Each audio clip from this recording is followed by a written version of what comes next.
Igreja, antes de tudo, gostaria de agradecer a oportunidade, o convite do irmão Giovanni, para que eu pudesse estar nesse lindo ministério novamente. Então, sem mais delongas, em Filipenses 1, versículo 21, diz o seguinte: porque para mim o viver é Cristo e o morrer é ganho. Amém? Amém. Igreja, essa mensagem ela é muito linda, porque ela é escrita por Paulo. Só que a Bíblia vai nos dizer que no momento em que Paulo escreve essa mensagem, no momento em que Paulo escreve essa carta, ele não está em sua casa, ele não está deitado em sua cama, ele não está em um belo campo. A Bíblia vai dizer que no momento que Paulo escreve essa carta, ele está preso, ele está numa prisão.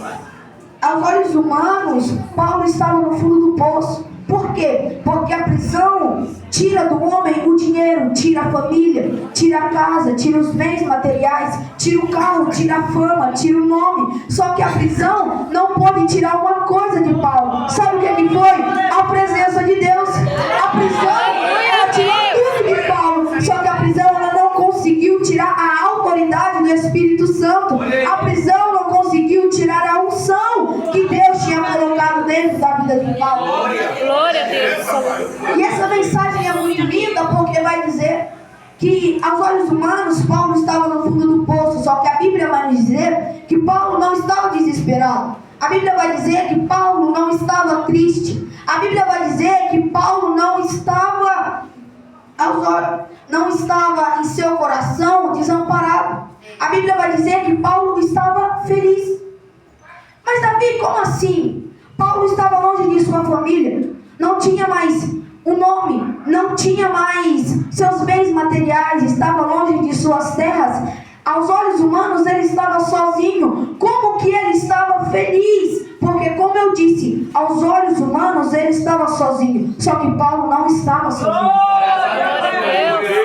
Paulo estava na prisão, só que mesmo na prisão ele lembrou que ele ainda tinha um Deus. O mesmo Deus que abençoava Paulo fora da prisão, abençoava ele dentro da prisão. O mesmo Deus que protegia Paulo fora da prisão, protegeu ele dentro da prisão. A mesma unção que Paulo tinha fora da prisão, ele teve dentro da prisão. Então, sabe o que essa mensagem nos ensina? Independente do lugar, independente da posição, independente do problema, independente da circunstância, se você tiver a presença, você tem tudo.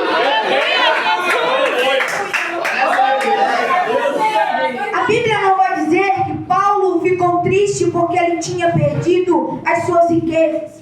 A Bíblia não vai dizer que Paulo ficou triste porque ele estava longe de sua família. A Bíblia não vai dizer que Paulo ficou triste porque ele tinha perdido o nome, a fama dele. A Bíblia vai dizer que Paulo estava feliz. Por quê? Porque Deus ainda estava dentro dele. Glória a Deus. Na fala de Paulo diz o seguinte: porque para mim o viver é Cristo e o morrer é ganho. Davi, eu não entendi essa fala de Paulo. Me explica, eu te explico. Nesse momento, Paulo estava escrevendo uma carta para o povo de Filipenses, para os filipenses no caso. E Paulo estava pensando: o que é que vale mais a pena nesse momento? Eu viver ou eu morrer? Davi, como assim? Óbvio que viver vale mais a pena. Só que no momento que Paulo estava, ele estava pensando o seguinte: se eu viver, vai ser para Cristo. Se eu morrer, é para Cristo. Se eu sobreviver, eu vou poder enaltecer o nome de Cristo. Eu vou poder pregar do amor de Jesus Cristo. Eu vou poder espalhar o Evangelho a toda criatura. Só que se eu morrer, eu vou viver com Cristo. Eu creio. Então, por isso que ele fala: porque para mim o viver é Cristo e morrer é ganho. Então, olha, eu vou te fazer uma pergunta, mas não precisa me responder. Responde na sua mente. Responde para você mesmo. Você está vivendo por Cristo? Se fosse para você morrer hoje, você teria um lugar garantido no céu? Porque aqui, por que Paulo tinha tanta certeza que ele iria para o céu? Simples, porque Paulo acordava para Cristo. Paulo se alimentava para Cristo. Paulo trabalhava para Cristo. Paulo vivia para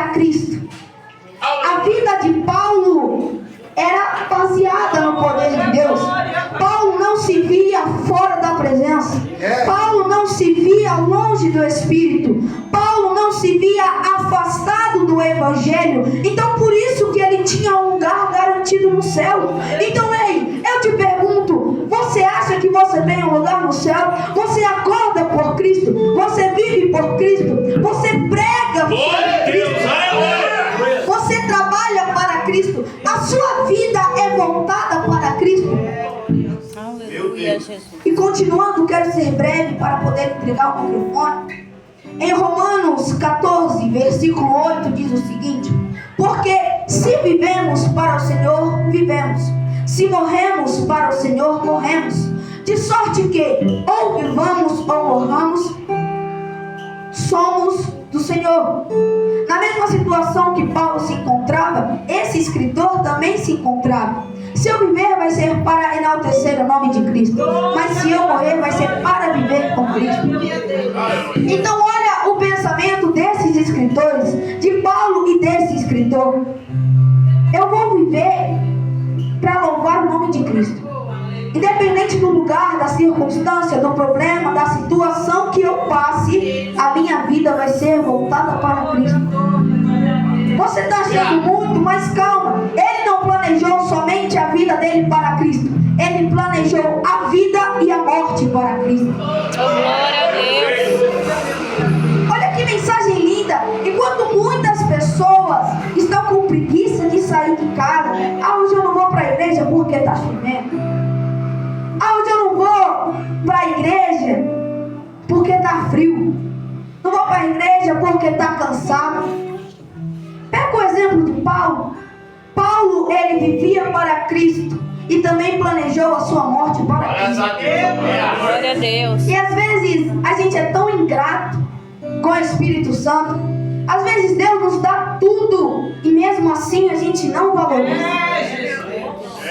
Pensa comigo. Às vezes você reclama da sua casa. Ah, essa casa é velha. Às vezes você reclama do seu celular, por exemplo. Esse celular é velho. Às vezes você reclama do seu pai, da sua mãe, da sua família. Família chata. Agora pensa comigo. Quantas pessoas no mundo não dariam tudo para ter a família chata que você tem? Quantas pessoas no mundo não dariam tudo para ter a casa velha que você tem? Quantas pessoas não dariam tudo para ter o celular que por você joga fora? Então, o que é que Deus está querendo nos dizer? Meu filho, a partir do momento que você acordar para Cristo, a partir do momento que você viver para Cristo, a partir do momento que você consagrar a sua vida para Cristo, a partir do momento que você direcionar os teus passos, os teus caminhos, os teus planos, os teus projetos, os teus sonhos, o teu futuro para Cristo, eu entrarei em ação, mudarei a tua história, abençoarei você. Se for preciso, eu entro no campo de guerra, eu entro na batalha, tudo isso para te dar a vitória. Para encerrar, viva para Cristo, acorde para Cristo, abençoe as outras pessoas com a unção, com o dom e com o talento que Deus colocou dentro de você. Aleluia, Deus. E faça como Paulo, viva para Cristo. E se for necessário morrer, morra para Ele.